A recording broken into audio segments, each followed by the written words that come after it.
রাজধানীর যাত্রাবাড়ীতে পারিবারিক কলহের জেরে স্ত্রীকে হত্যার অভিযোগ উঠেছে স্বামীর বিরুদ্ধে। স্বজনদের অভিযোগ, পরিকল্পিতভাবে হত্যার পর ফ্যানের সাথে মরদেহ ঝুলিয়ে রাখা হয়েছিল। এ ঘটনায় মামলা হলে অভিযুক্ত স্বামী জাহিদকে গ্রেফতার করেছে যাত্রাবাড়ী থানা পুলিশ। বাকি আসামিদের গ্রেফতারের চেষ্টা চলছে। মামুন হোসাইনের প্রতিবেদন।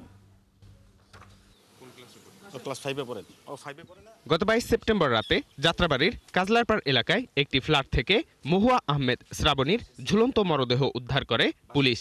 শ্বশুরবাড়ির পক্ষ থেকে আত্মহত্যা বলা হলেও নিহতের স্বজনদের দাবি এটি পরিকল্পিত হত্যাকাণ্ড। স্বজনদের অভিযোগ, নিহতের স্বামী প্রচণ্ড বদমেজাজি হওয়ায় প্রায় প্রতিদিন তুচ্ছ ঘটনাকে কেন্দ্র করে স্ত্রীকে মারধর করত। অনেক মারধর করত, এখান থেকে টাকা নেওয়ার জন্য, তারপরে আমাদের সম্পদের ভাগ নেওয়ার জন্য। ওর মা আনছে, ওর দাদি আনছে, ও নিব না কেন, এইসব নিয়ে প্রায় ওকে অনেক মারধর করতো।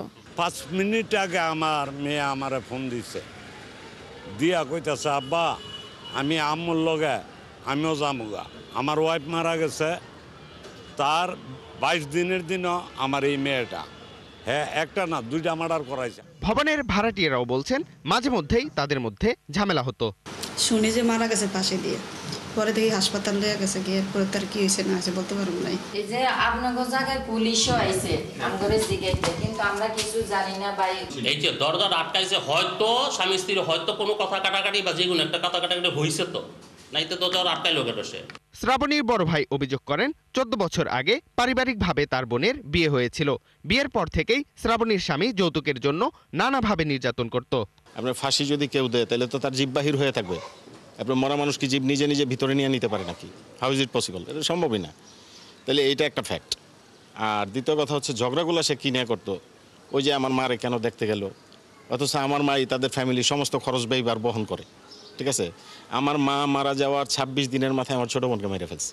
এই ঘটনায় নিহতের স্বামী, শ্বশুর, শাশুড়ি সহ 6 জনের নামে যাত্রাবাড়ী থানায় মামলা করেন শ্রাবণীর ভাই। ঘটনার 1 মাস পর মাতুয়াইল থেকে নিহতের স্বামী জাহিদকে গ্রেপ্তার করেছে যাত্রাবাড়ী থানা পুলিশ।